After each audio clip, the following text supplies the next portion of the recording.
There's something I noticed my entire life, and now I'm going to say it out loud for everybody on camera.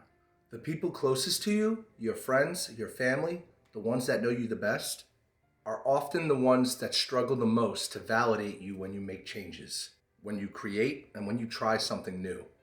Meanwhile, random strangers will cheer, audience will rave in reviews, and the world just won't even blink. That feels backwards, but it isn't. There's actual psychology behind this. It's called role entrapment. In simple terms, people get comfortable with who they think you are. They lock you into a role. The funny one, the creative one, the screw up, the dreamer, the safest version they can think of you. When you step outside that role, it doesn't inspire them. It threatens the mental shortcut they've been using to understand you best. So instead of adjusting their interpretation or their perspective, they invalidate your behavior. Doesn't mean if you act like a complete, you don't deserve to be judged. However, they judge you not because you're wrong, but because change is inconvenient. There's another concept tied to this called cognitive dissonance. When somebody sees you doing something bold, creative, or vulnerable, it forces them to compare their own choices. That discomfort has to go somewhere. It lands on you. Some people use it as motivation, others use it as criticism. I covered last episode that misery loves company. And it's not just a saying. Studies show that when people feel insecure about their own progress, they're more likely to downplay or dismiss other people that are trying. Have you ever gotten in the car excited and wanted to show somebody something? And they go, okay. Granted, maybe the timing's not always right. You have to sit with that too. Now here's where it gets even more frustrating. The outside world doesn't have a fixed identity for you. They don't know your past, they don't know your failures, they don't know the version of you that they expect to stay the same. So they just judge the work, not the person, and that's great. That's why people accept polish, production, tools, technology, all these bells and whistles from famous artists. But they'll question it when it comes from you. Take music. Drake uses autotune. T-Pain built an empire with it. Post Malone, Travis Scott, Kanye, all use pitch correction in different forms. And nobody questions their authenticity. But when you use autotune or Melodyne, suddenly it's fake. Suddenly it's not really you. That double standard isn't about sound, it's about status. Psychologists call this authoritative bias. We accept behaviors from people we already deem as legitimate, and we scrutinize the same behaviors from people we see as peers. So when friends and family say, that doesn't sound like you, what they often mean is, this version of you doesn't fit the box I'm comfortable with. That doesn't make them evil. But it does mean you can't let their discomfort dictate your identity. And here's a part of it that really made it click for me. I love music, and I'm starting to get motivated to make more of it. The music industry has always been built and accelerated through reuse, repurpose, and reinterpretation, more often now than ever. It's why you'll see 6 versions of the same song going back to the 70s.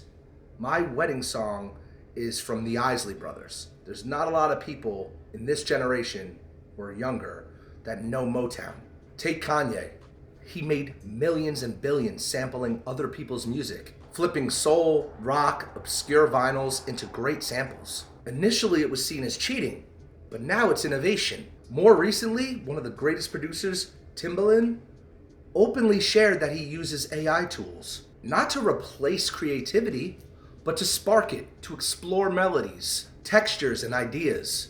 And when he does it, the conversation isn't, this is fake, it's, this is the future. And yes, he has a rap sheet to validate that future. But for you, limited resources, limited time, if you make something creative and there's other people you rely on to help you produce that and they're gatekeeping, then you have to find the tools that are necessary. That contradiction matters. For me, it definitely made me close in over the last decade. Because even when I was younger, I did the opposite. I obsessed over making everything perfectly authentic and original.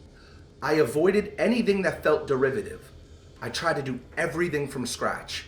Not only was it costly, it was gatekept. Access was restricted, resources were expensive, paths to success were blocked unless you knew somebody.